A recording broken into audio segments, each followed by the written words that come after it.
হাত দিয়ে মাখিয়ে নিচ্ছি, তোমরা চাইলে গ্রেটারে গ্রেডও করে নিতে পারো। এবার আমি কড়াইতে প্রথমে সরিষার তেল দিয়ে দিচ্ছি, এবার দিয়ে দিচ্ছি পেঁয়াজ কুচি, তারপর দেবো লঙ্কা কুচি। এবার পেঁয়াজ আর লঙ্কাটা আমি ভালোভাবে ভেজে নেব লাল লাল করে।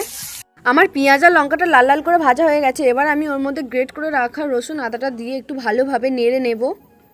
তো এবার যে আলুটাকে আমি মাখিয়ে রেখেছিলাম ওটা আমি এবার দিয়ে দেবো এর মধ্যে। এই যে মশলাটার সঙ্গে আমি আলুটা মাখিয়ে নেব ভালোভাবে। তো এবার আমি দিয়ে দিচ্ছি এর মধ্যে হলুদ গুঁড়ো, লঙ্কা গুঁড়ো, দিয়ে দিচ্ছি ভেজে রাখা মশলাটা, দিয়ে দিচ্ছি স্বাদ মতো নুন, এবার দিয়ে দিচ্ছি স্বাদ মতো চিনি। এবার এটাকে ভালোভাবে নেড়ে নিতে হবে। তো এই যে দেখো এদিকে আমার পুরটা রেডি হয়ে গেছে। এবার এটাকে আমি নামিয়ে নেব। এবার আমি এই যে বসে পড়েছি এই রান্নার মেন উপকরণ ডিমটা নিয়ে। এবার ডিমটাকে আমি মাঝখান থেকে দুভাগ করে নেব।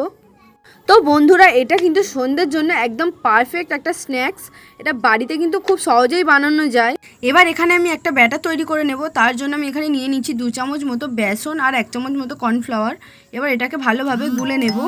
তোমরা দেখতেই পাচ্ছ এখানে আমার ব্যাটারটা গোলা হয়ে গেছে। এবার আমি এগ ডেভিলটা তৈরি করে নেব। এটা তৈরি করা একদমই কঠিন না, খুবই সহজ। মাঝখানে ডিমটা দিয়ে আলুর পুরটা দিয়ে চারদিকটা ভালোভাবে ঘিরে দিয়ে গোল শেপ দিলেই তৈরি হয়ে যাবে। তো দেখো আমি এক এক করে এগুলো সবগুলোই তৈরি করে নেব ডিমের ডেভিল। তো তোমরা দেখো আমার এটা তৈরি হয়ে গেছে।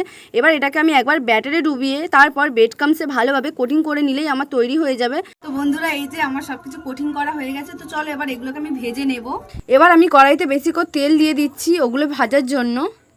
তো বন্ধুরা এবার এই যে এগুলোকে আমি গরম তেলের মধ্যে দিয়ে দেবো। আমার তেল গরমও হয়ে গেছে, একটা করে ছেড়ে দিচ্ছি। এগুলো কিন্তু একটু ভালোভাবে লাল লাল করে ভাজতে হয়। তো বন্ধুরা আজ কিন্তু আমি রান্নাটা কিন্তু উনুনেই করছি। বন্ধুরা দেখো আমার লাল লাল করে ভাজা হয়ে গেছে। এবার এগুলোকে আমি তুলে নেব। দেখো বন্ধুরা আমার সব ভাজা হয়ে গেছে। এবার এই কটা তুললেই আমার শেষ হয়ে যাবে। তো এই যে দেখো আমি ভেজে নিয়ে চলে এসেছি। এই যে দেখো প্লেট সাজিয়ে নিয়েছি। এবার বোনকে দিয়ে ফার্স্ট ট্রাই করাবো, ওর কাছ থেকে রিভিউ নেবো যে কেমন হয়েছে খেতে। খেয়ে বল কেমন লাগছে খেতে। দারুণ হয়েছে খেতে, তোমরাও বাড়িতে খেয়ে একবার দেখো। তো এই যে আরেকটা বোনকে দিয়ে দিচ্ছি, ওর অনেক দিনের ইচ্ছা যে আমার ভিডিওতে আসবে, তাই ওকে দিয়েই টেস্টটা করাচ্ছি।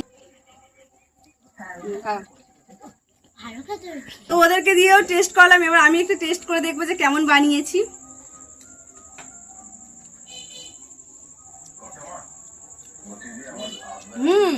বেশ ভালোই হয়েছে। তোমরাও কিন্তু এটা সন্ধ্যের জন্য স্ন্যাক্সে ব্যবহার করতে পারো।